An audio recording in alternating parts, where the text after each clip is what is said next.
What the fuck? Then Buddy, look at Buddy. He's still creeping. Steve. No, Steve. What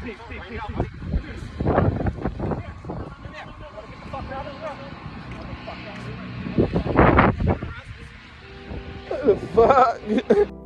Hey everyone, you are listening to the Political Pundit Podcast. Welcome back.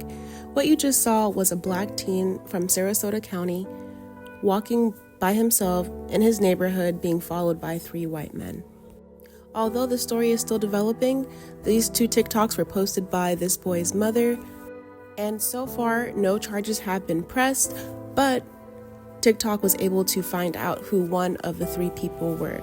So maybe with your help, we can find out who the other 2 people are so we can bring them to justice. What's going on, buddy?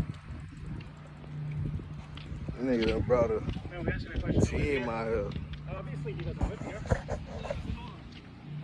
The reason why I asked you to live here is a private community, so if you don't live here, you need to leave. If you live here, you're visiting a friend, that's fine, just let us know, because you get neighbors concerned since you're walking around my house. I'm not walking around your house. Hold on, Steve. You've been past my house 4 times, I don't know you, I've never seen you here before, and you're walking past my house over and over again. So if you live here or you have a friend you're visiting here, that's fine. I'm not in front of your house. You're actually following me. You went up the wrong way. We just asking a question. You live out here? I'm a part of the neighborhood. You're part of the neighborhood? Does that mean you live here? It's simple. Like, bro, what? I'm asking you a question. You live here? You went up to my wife. Bro, I didn't go up to your wife, bro. I don't know who you talking about. For real.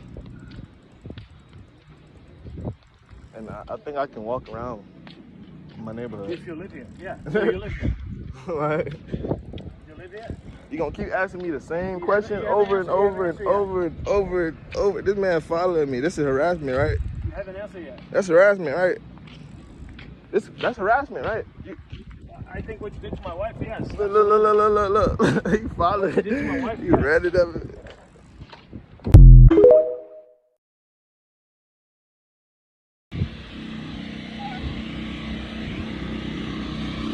The fuck is y'all following? Why, man? You don't tell me what the fuck I should not and should be. You better watch yourself.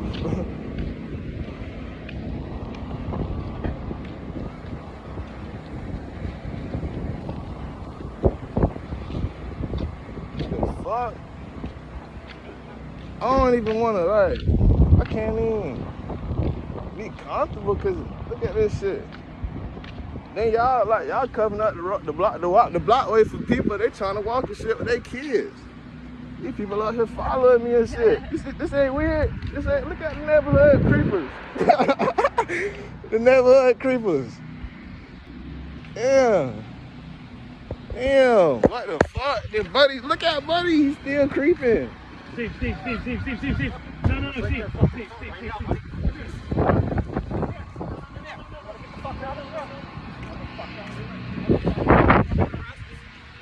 What the fuck?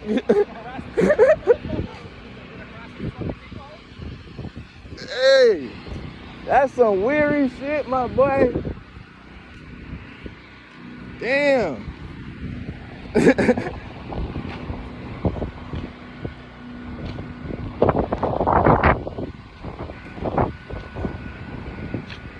they ran this bitch out here creating problems and shit. This shit wild as fuck.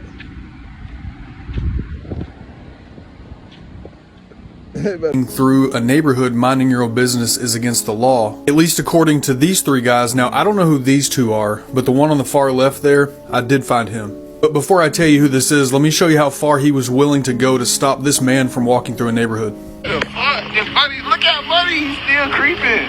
Steve.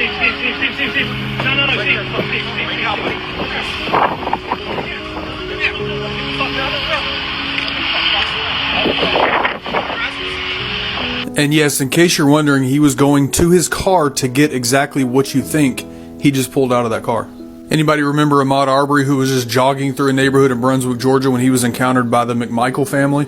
You hear in the last video where the guy in the green shirt was screaming, Steve, Steve, Steve, Steve, stop. At least one person had a moment of clarity to stop this guy from creating the next Ahmaud Arbery. Despite the delulu, willfully ignorant, and the gaslighters, most of us are aware that race is still a very important factor in this country in terms of how we interact with people.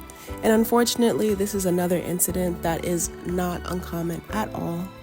We've seen the worst outcomes of these types of scenarios with cases like Ahmaud Arbery and Trayvon Martin. These are the experiences that Black people go through that shape their worldview about white people in this country. Not all white people, but enough white people for Black people to feel not only uncomfortable, but that their life is in danger. Understand that whiteness has an origin. And what whiteness means, what you think whiteness means is not what it means. And what you think Black means is not what it means. If you go back to slavery, oh my God, slavery, yes, slavery. Because slavery became racialized for the purpose of division, for the purpose of keeping the ruling class in power. Remember, there was a time where white people were not white, but in fact, they were whatever European country of origin they were from. They were British, they were German, they were French, they were Spanish, but they were not white. Whiteness came about with indentured servitude, where these Irish indentured servants or the German indentured servants were on the equal footing of a slave. And in order to keep from further uprisings from the lower class, they decided to give white people privileges. These privileges were mainly protection under the law, access to government resources, but another privilege was the privilege to rule over Black people. When I say rule over, I mean wield power over. The way they did this was a process called deputization. If you can see on the right side of the screen, it explains what deputization is and how it was used throughout history.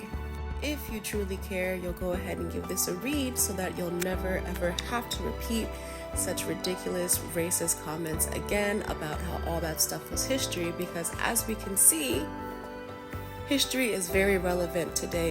And it doesn't have to happen to you for you to empathize with this situation as a Black person or otherwise. Imagine the level of fear in this person's heart, in this child's heart.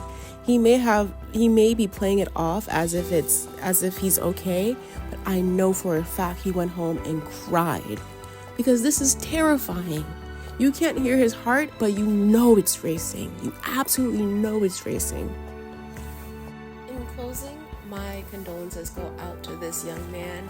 I hope that he can recover from this traumatic experience and that he seeks justice, both him and his mom, and that he is compensated properly for this level of intimidation. Send this boy to college, pay for his tuition all the way, and make sure his dreams come true. Thank you all for listening. Please support this young man. Go and follow the mom's page, and let's do everything we can to bring this community together. Bye.